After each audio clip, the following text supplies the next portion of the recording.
Agama Islam adalah agama yang indah dan menghargai hak orang beragama yang lainnya.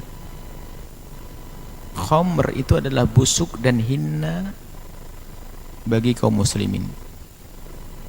Tapi bagi sekelompok agama, bagi agama selain Islam yang mereka tidak mengatakan haramnya khamr, sementara mereka adalah orang hidup bersama kita, ahli zimmah misalnya, nggak jauh, nggak harus di negeri kafir.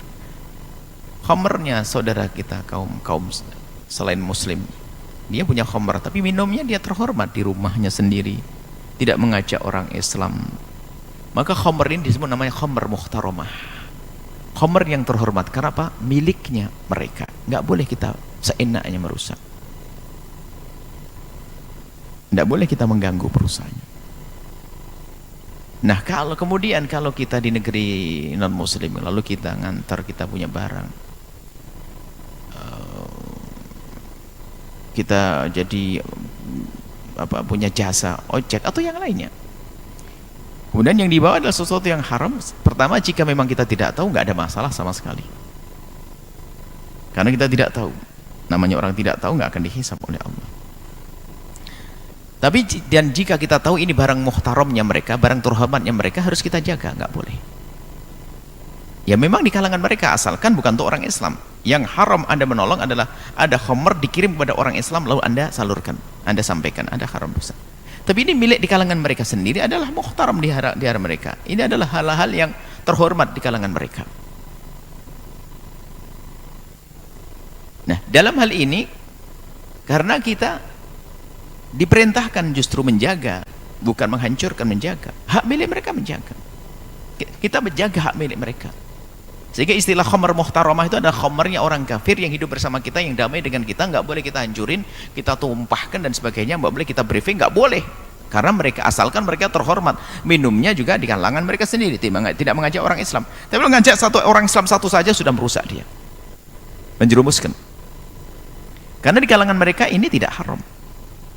Makanya kalau kita di negeri seperti itu, kemudian ini di kalangan mereka kita antarkan sana sini dan sebagainya, memang kalau bisa memilih, pilih yang lain.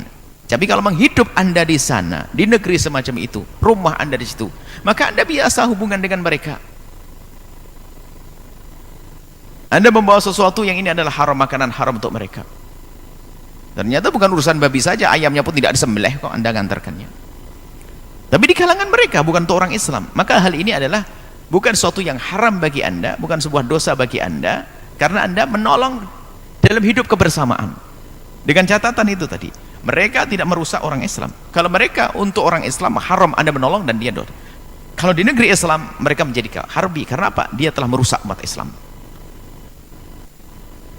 Sehingga kalau ada orang kafir membuat khamr untuk mereka sendiri, tidak disebarkan untuk orang Islam, ya ini adalah dia membuat sendiri dan terhormat, tertutup, tidak diobral, maka nggak boleh kita mengganggu mereka.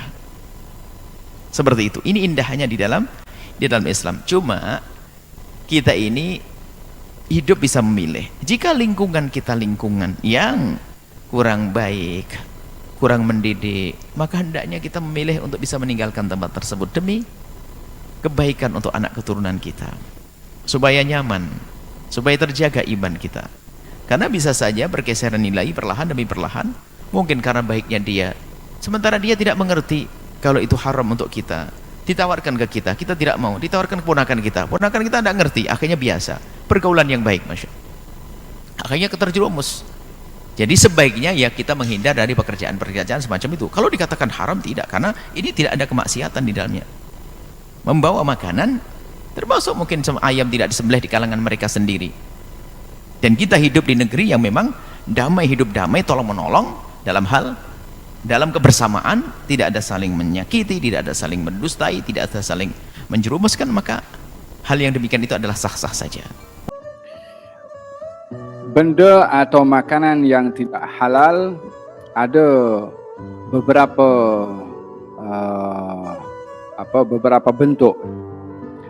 Ada sesuatu yang haram bagi seseorang tapi tidak haram bagi orang lain.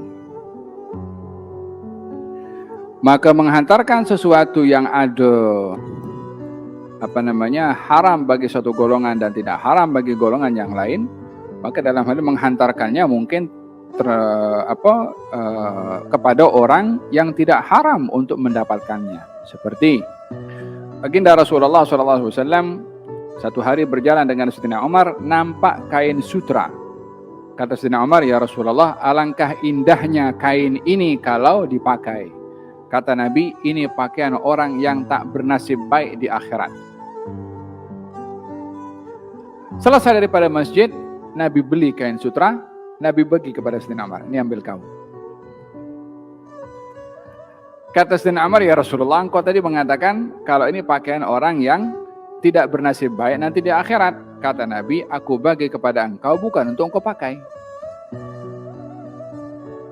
Itu haram bagi kaum muslimin. Tapi bagi orang lain, maka diberikanlah kain sutra itu kepada saudara Sayyidina Umar yang tidak memeluk Islam. Maka diberikanlah kain tersebut.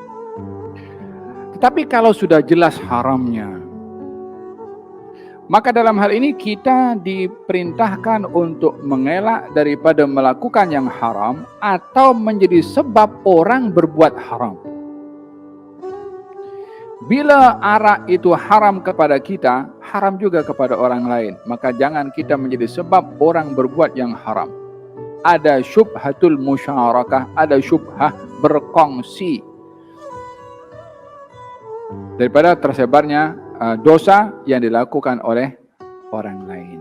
Jadi kalau dia tahu barang ini adalah barang yang haram, ini barang adalah sesuatu yang mungkar, maka elakkan daripada terlibat di dalam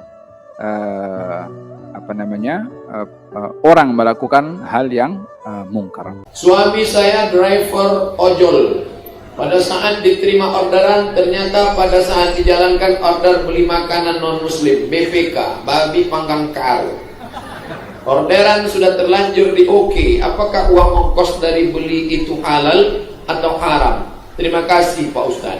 Tolong doakan. Kalau bisa kau alihkan ke yang lain. Kebetulan ada temanmu sama driver ojol yang semazhab dengan BPK tadi. Bro, kau sama dia. Kita ceng lah. Kenapa tak kau? Aku orangnya mudah tergoda. Nanti kau nampak aku tersuap pula ya. Kau yang bawa ya. Kalau bisa. Tapi kalau tidak bisa, karena tuntutan, karena kau tertekan, karena darurat, maka aslinya tak boleh. Karena ini mungkar. Man ra'a minkum mungkaran, siapa yang menengok kemungkaran, falyughayyirhu biyadihi, rubah dengan tangan.